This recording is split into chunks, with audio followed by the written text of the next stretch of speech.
Welcome to Sober Readings. Today is Tuesday, the 26th of May. Let's begin today with the Serenity Prayer. God, grant us the serenity to accept the things we cannot change, courage to change the things we can, and the wisdom to know the difference. Today's reading from Daily Reflections. Turning negative to positive.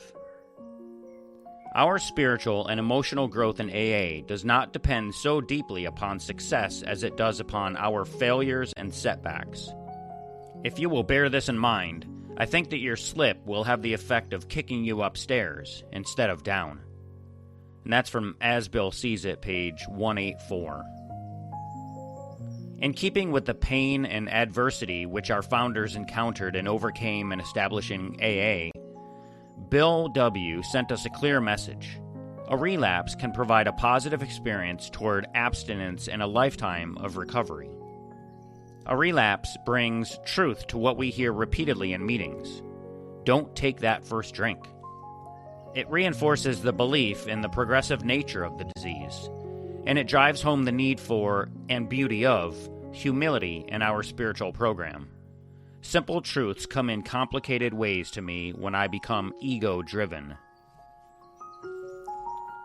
Today's reading from 24 Hours, May 26, AA Thought for the Day.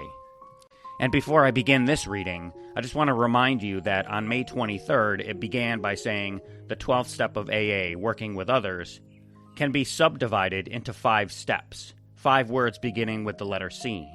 And so May 23rd was confidence, the next day was confession, and then conviction, and so today we're on conversion.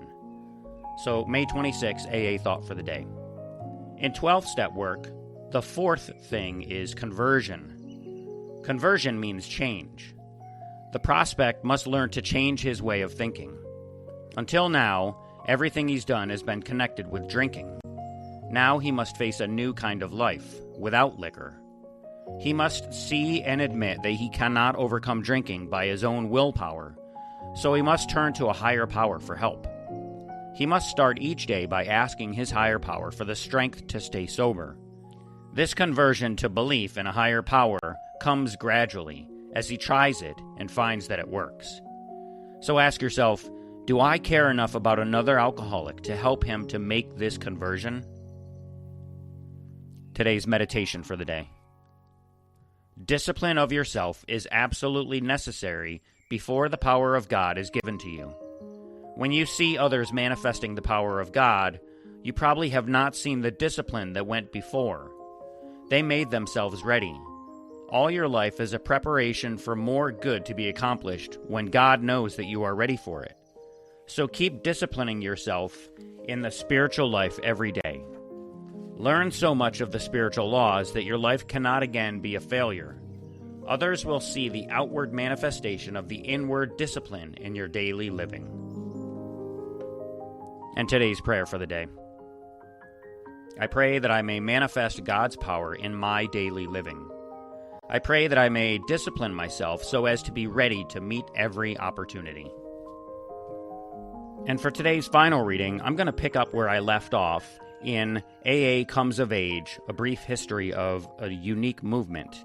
So we were in Chapter 2, which is titled The 3 Legacies of Alcoholics Anonymous, and this was Bill W. giving a speech about one of his relapses, and he had ended up on the kitchen floor unconscious the next morning, and then it was right back to 3 bottles of bathtub gin a day, so we'll pick it up from there. Then one afternoon, the telephone rang. It was my old boarding school friend and drinking companion, Ebby. Even over the phone, I somehow knew that he was sober. I could not remember a time when he had been sober in New York City. Long ago, I had marked him for a hopeless case. I had heard, in fact, that they were going to put him away because of alcoholic insanity. Eagerly, I said, "Come right over. We'll talk about the good old days." Now, why did I say that? It was because my present was unbearable, and I knew there was to be no future. Soon, Ebby stood beaming in the doorway. Then he was sitting across the kitchen from me. There was a big crock of gin and pineapple juice between us. Immediately, I felt that there was something different about Ebby. It was not only that he was sober. I could not put a finger on what it was. I offered him a drink and he refused. Then I asked, "What's this all about? You say you aren't drinking, but you also say you aren't on the water wagon either. What's up?" "Well," Ebby said, "I've got religion." What a crusher that was. Ebby and religion. Maybe his alcoholic insanity had become religious insanity. It was an awful letdown. I had been educated at a wonderful engineering college where somehow I had gathered the impression that man was God.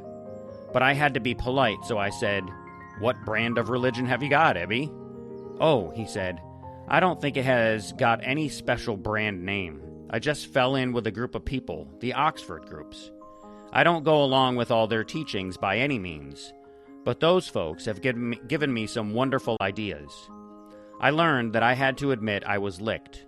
I learned that I ought to take stock of myself and confess my defects to another person in confidence. I learned that I needed to make restitution for the harm I had done others. I was told that I ought to practice the kind of giving that has no price tag on it, the giving of yourself to somebody. Now," he added, "I know you are going to gag on this, but they taught me that I should try to pray to whatever God I thought there was for the power to carry out these simple precepts. And if I did not believe there was any God, then I had better try the experiment of praying to whatever God there might be. And you know, Bill, it's a queer thing. But even before I had done all this, just as soon as I decided that I would try with an open mind, it seemed to me that my drinking problem was lifted right out of me. It wasn't like the water wagon business at all. This time I felt completely released of the desire, and I have not had a drink for months." Ebby didn't try to pressure or evangelize me, and pretty soon he left. For several days I went on drinking, but in no waking hour was the thought of my friend absent from my mind. I could not forget what he had said. In the kinship of common suffering, one alcoholic had been talking to another. And I'll end today's reading there. This meeting of Ebby and Bill W. in his kitchen is in the big book. It's under Bill's story. But this speech given by Bill W. gives a bit more details about how it happened and what was actually said. That last line in this section highlights what the AA preamble states as our primary purpose, to stay sober and help another alcoholic to achieve sobriety, when he says, one alcoholic had been talking to another. And what he didn't know is that Ebby had planted the seed. And as you'll see the next time I pick up in this story, it began to work on Bill W. It wasn't instant, but the seed began to grow. So stay tuned in future episodes for the continuation of this story as it was given in a speech by Bill W. And so that's it for today's episode of Sober Readings. I hope you enjoyed the show. If you'd like to be a guest reader on the show, I'd love to have you. Just send me an email at soberreadingswithscott@gmail.com. And if you'd like to drop $1 in the virtual donation basket, just go to my website, soberreadings.com, and click the donate button. So again, thank you so much for listening, everyone. Stay sober, keep reading, and I'll catch you in the next episode. Until then, take care of yourselves and each other, and remember, just for today, don't drink, go to a meeting, and keep coming back.